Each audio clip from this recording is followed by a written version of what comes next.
अरे ऐसा करना अच्छी बात है। पर हर आंसर में एलिजा लिखना। ये तो सही नहीं है। एमसी को सेम आते हैं क्या? एमसी को सेम आते हैं क्या? हाँ यही आते हैं। इतना एक्सपेक्टेशन पेपर बहुत अच्छा गया, उतना ही बकवास पेपर हो गया मेरा। कुछ याद ही नहीं आता यार, मुझे लगता है सीप सोए नहीं था तो उसके मुझे याद।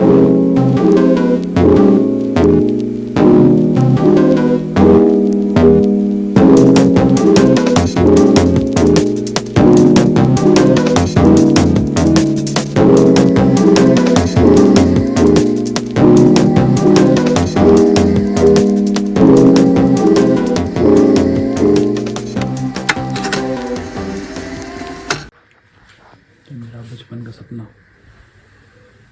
सुबह उठ के पढ़ाई करने का अब पूरा होगा। टाइम हुआ है 6:36 और अब मैं सुबह उठ के पढ़ाई कर रहा हूँ। मैं बैठूँगा पढ़ाई करने, कॉलेज जाके सोच रहा हूँ वहाँ पे, लेकिन वहाँ पढ़ाई नहीं हो पाती। अभी करते सारी पढ़ाई, सब कोई बस करते हैं, शुरू करते हैं।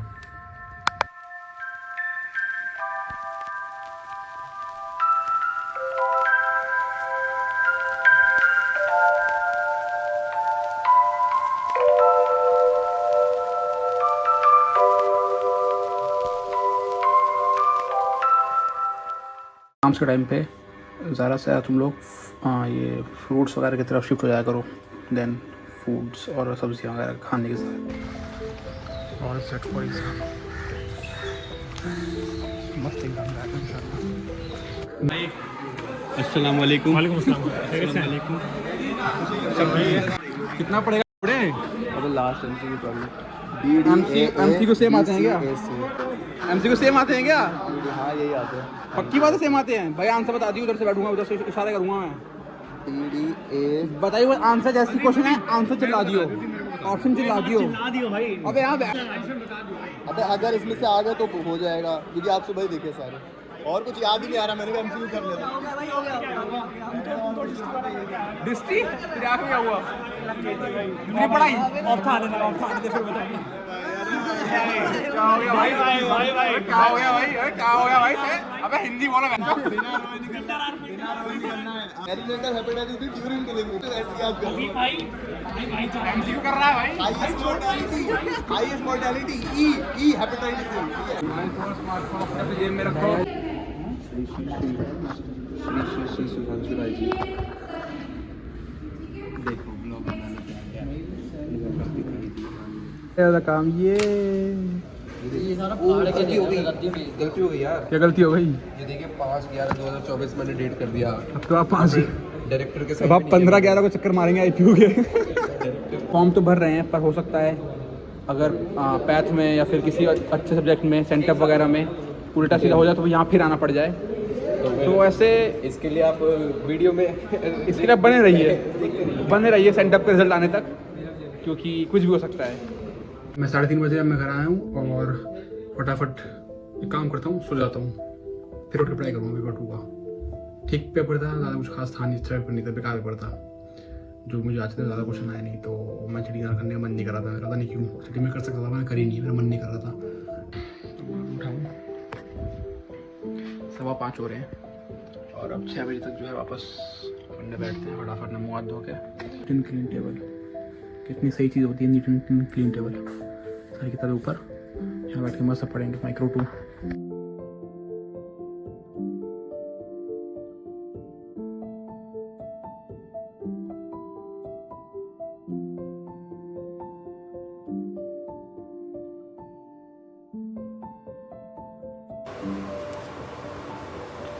तो 12:16 हो गए हैं और अब सोच रहा हूँ मैं चले जाऊँ सोने और फिर उठूँगा सुबह and then I will revise everything, क्योंकि माइक्रो बहुत वोलेटाइल है यार। एक चीज़ का लैब डी पढ़ो, अगले में वो भूल जाओगे जब क्या पढ़ा था पीछे। तो वो बहुत चीज़ें स्पेसिफिक होती हैं, एक ही चीज़ की, एक ही चीज़। तैयारी पूरी कर ली है। कौन सी तैयारी? ये तैयारी देख रहे हो, अपन ने पूरा जो है मामला सेट कर लिया है। बस ये मौका मिले देखने को, इनमें से क्वेश्चन आ जाए फिर तो सही हो जाएगा, वरना क्लिक करते हुए।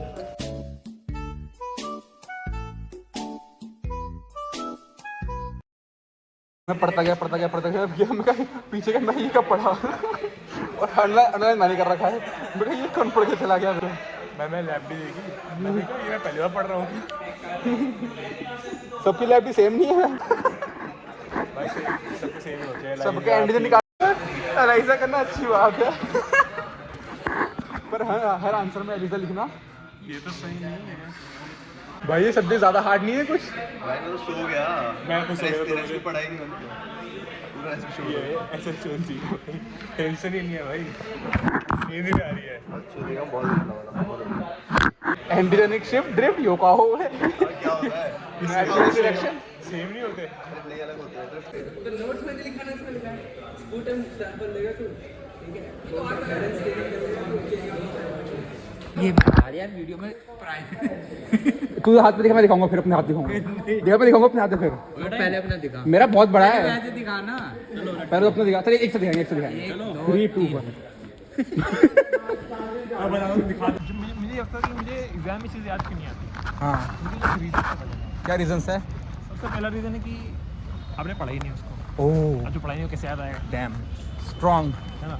सही सही शुरू किया दूसरा है। है कि you did not revise it that much, लेकिन ये इनफ नहीं है। अगर तू 4 बार रिवाइज कर ले तब भी तुझे याद नहीं आएगा, ऐसा होता है कुछ। ऐसा क्यों होता है?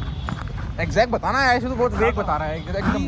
जैसे कोई चीज़ तेरे को याद नहीं आ रही ना तो, और ये भी कि मान ले तू पहले रिकॉल करने की कोशिश कर रहे थे, पढ़ लिया तूने और तू रिकॉल करने की कोशिश कर रहे हैं, अगर तूने फिर रिकॉल कर भी लिया और तूने लिख के देख लिया, उसके बावजूद वो चीज़ बाद में याद नहीं भूल सकते हो।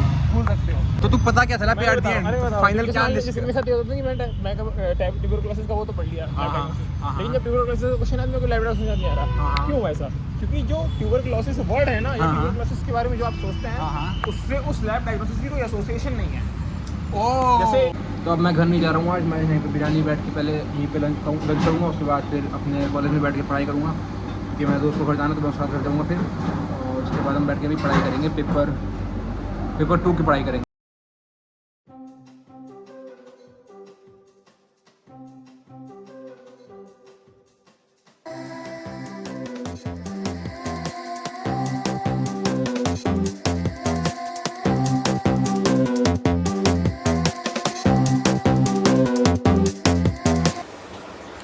So the delusion I am in right now, or a predicament in which I am in right now, इसके अगर मैं अभी सो गया तो फिर मैं पता नहीं कब उठूँगा। अगर मैं उठा 11 बजे तो दिन खराब हो जाएगा, लेकिन अगर मैं उठा सुबह 5 बजे तो मेरा पूरा दिन ऐसे ख़राब हो कि मैं फिर पढ़ाई नहीं कर पाऊँगा। So what should I do? I don't know what should I do. मैं 5 बजे उठूँ कि 9 बजे उठूँ? 9:30 तो मैं अभी खाना खा के जाके बैठता हूँ, देखूँ पढ़ाई कर पाऊँगा कि नहीं कर पाऊँगा। मैं देखता हूँ अभी क्योंकि बहुत तेज़ नींद आ रही है भाई, नींद कम सोया 2-3 दिन से तो इसलिए, तो बाकी अभी देखते पढ़ाई हो पाएगी कि नहीं हो पाएगी।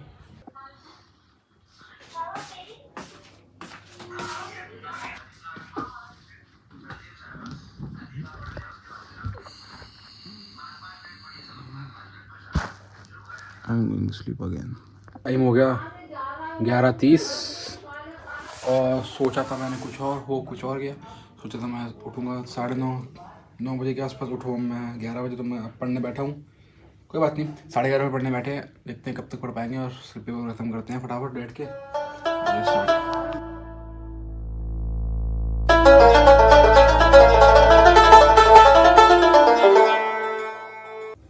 5:30 हो रहे हैं यार, बहुत स्लो पढ़ाई हो रही है। हाँ, मैं थोड़ा नमाज़ पढ़ने जा रहा हूँ और दोबारा बैठते हैं पढ़ने, कॉफ़ी पी के। बहुत स्लो पढ़ाई हो रही है भाई, मूड ख़राब हो रहा है बहुत ज़्यादा।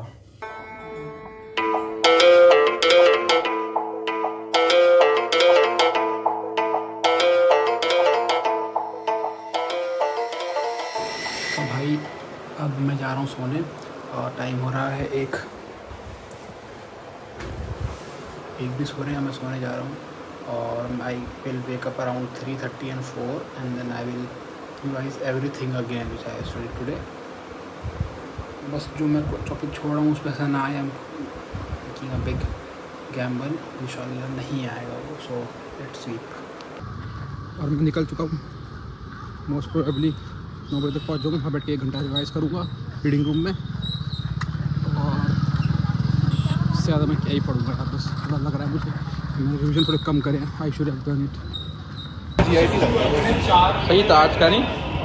आज तो फिर भी एक अनस्पिरिटेबल रहता है ना, पेपर तो सिंपल रहता है क्योंकि हर टॉपिक पता ही, टॉपिक पर बहुत सारे हैं, ये है दिक्कत ही हाँ अभी आप पेपर में इसलिए नहीं जान पड़ती क्योंकि एकदम अनप्रिडिक्टेबल कुछ भी अनप्रेडिक्टेबल ही है चैप्टर हर चीज़ें हैं, वो इन्फेक्शनिज्म पढ़ते नहीं, चाइल्ड हम पढ़ते नहीं, बहुत चीज़ें हम पढ़ते ही नहीं है, रेडिएशन वगैरह नहीं पढ़ते, वो आप चांसेस रहते हैं फुल तो बहुत बड़ी रहती है, लेकिन पेपर 2 में पता है क्या आएगा, पर सारा इतना सारा है ना। हाँ दिक्कत है पेपर 2 में तो भाई इससे ये पढ़ना इससे पढ़ना इससे पढ़ना तो भाई सीन ये है, मैं इतना डरा हुआ हूँ ना इस टाइम, क्योंकि मेरा आज मैथ का पेपर है, उस मैथ का पेपर जिसको मैंने पूरे महीने उसी की पढ़ाई करी है, लास्ट पूरा मंथ मेरा सिर्फ और सिर्फ मैथ पढ़ने में ही किया।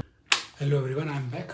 बहुत ही बकवास पेपर था, इसमें सही से पढ़ा भी नहीं था, बात तो ये मेरी बात नहीं, फार्मा पढ़ते हैं, फार्मा अगला है, फार्मा मैंने 1 महीने से नहीं पढ़ी है, मैंने कुछ अलग से उसकी प्रिपरेशन भी नहीं करी है, क्योंकि सिर्फ मैंने पैथ पढ़ी थी पूरे महीने, तो मुझे एक तरह से फार्मा बहुत लगेगा, तो फार्मा पढ़ेंगे तब आगे। Let's begin.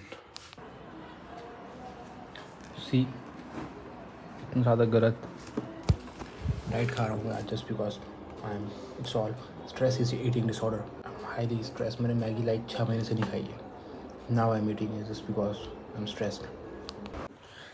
So guys time हो रहा है 1:30 और मैं मोस्ट 2 बजे तक स्टार्ट कर दूँगा पढ़ाई अपनी, और वो है सिलेबस, ये है सिलेबस 1 2 3 4 5 6 7 चैप्टर्स हैं, फटाफट नाश्ता करेंगे, फिर 2 बजे तक जो है पढ़ने बैठेंगे वापस अपना, और फिर वापस अपना शुरू करेंगे पढ़ाई, और फटाफट जीआरजी के नोट्स पढ़ना है नहीं, तो फटाफट चैप्टर खत्म करेंगे, नोट्स खत्म करेंगे एंड शुरू करते हैं फटाफट स्टार्ट।